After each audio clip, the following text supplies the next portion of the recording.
to season 2. I'm going to say season 2. I don't know if it's a season. I don't even know how many shows are in a season. Of Evolution of Style, Vintage Style Sunday, with my favorite Instagrammers and Facebookers and YouTubers and vintage stylers showing you their style evolution. So today I have the honor of having Miss Amy May. Most of you should know who she is. She's on Instagram. She's super body positive. She's a vintage style enthusiast. She models. She's glorious. She's glamorous. And I just all around think she's just so fabulous and so fantastic. She's so sweet, so kind. So here we have her story today. And leave some lovely comments and go check out her links down below. On to Miss Amy May, the more important part. Okay, play.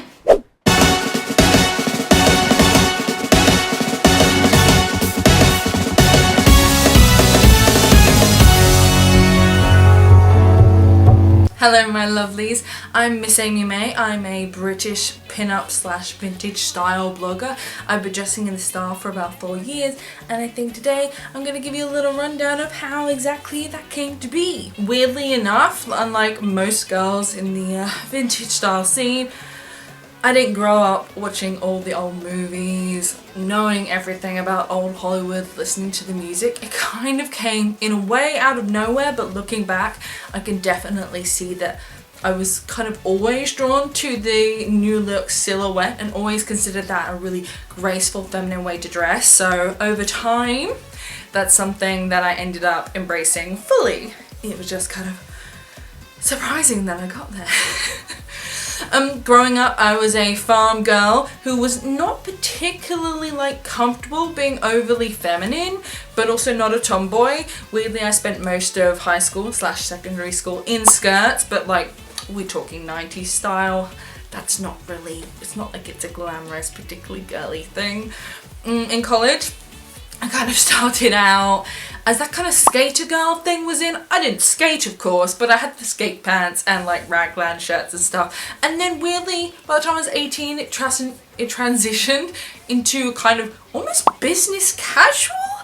I don't know. All I can tell you is I had this pair of pinstripe trousers that I loved, and I would wear them with these nerdy t-shirts, or there was this pink and a black polka dot top.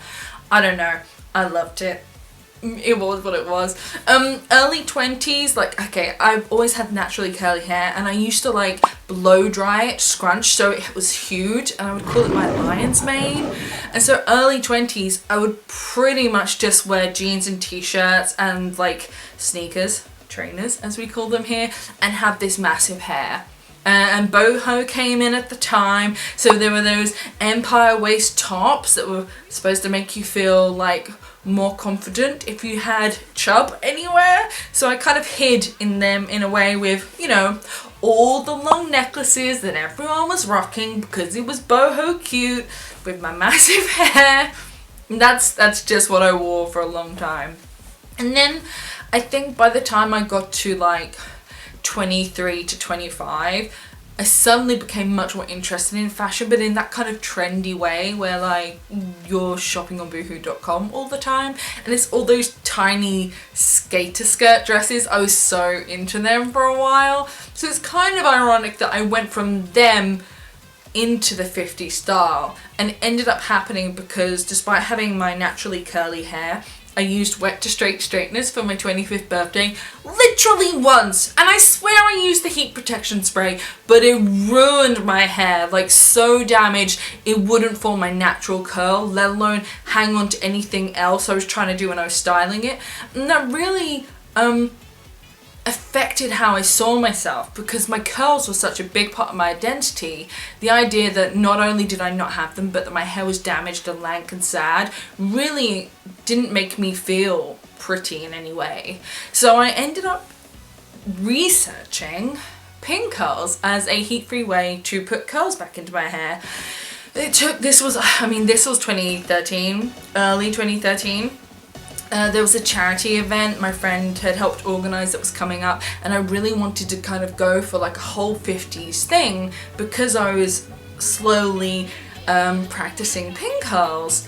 And I found this red leopard dress that I loved, and I wore it on this night, and everyone said I looked amazing and I felt the best I'd ever had, and it really just like sparked everything from me. From then on, I did start to buy like cheap versions of pin-up clothes because of going from fast fashion of like Primark and Forever 21 and those ridiculously low prices made me feel like £80 for a skirt was ridiculous, even though you're paying for the ethical fashion and the quality.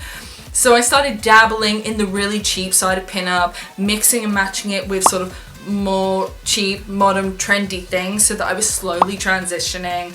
I went from doing my hair to learning to do my eyeliner and, you know, the wings, because I was terrible at eyeliner. I barely wore makeup until I was 18. So that whole thing was a real learning process. And then eventually, I think by sort of November 2013, that first year I was playing with the style, I got my first sort of quality, ethically made piece of vintage style fashion, and it really made me feel like a proper pin-up. And from there on, there was like no looking back. I'm a little bit of a shopaholic. I mean, that's not good. I don't encourage it, but also I'm terrible. I'm an enabler, so don't do it. And just, I love bright colors, I love bold prints. I'm really not that into novelty, considering those things, but yeah, I just love, I don't do it to stand out, but I do love like a standout print, so it kind of just happens. But yeah, so like this whole thing wasn't something I ever even necessarily planned. Like, I didn't decide one day, oh, I'm just gonna start dressing as a pin-up, but I eventually just ended up there by making small changes and choices along the way, and love it. It gave me so much confidence, no matter whether my weight went up or down. I met so many beautiful friends through it, like the best women, and oh, it just makes my cold British heart feel so warm and cuddly. It's been a wonderful journey, and I know I'll only continue to change on it, and goodness knows where I'll end up, but it's a lovely community to be a part of, and I've loved every second of it. So that has been my little story. I hope you've enjoyed the embarrassing pictures I gave to Morgan.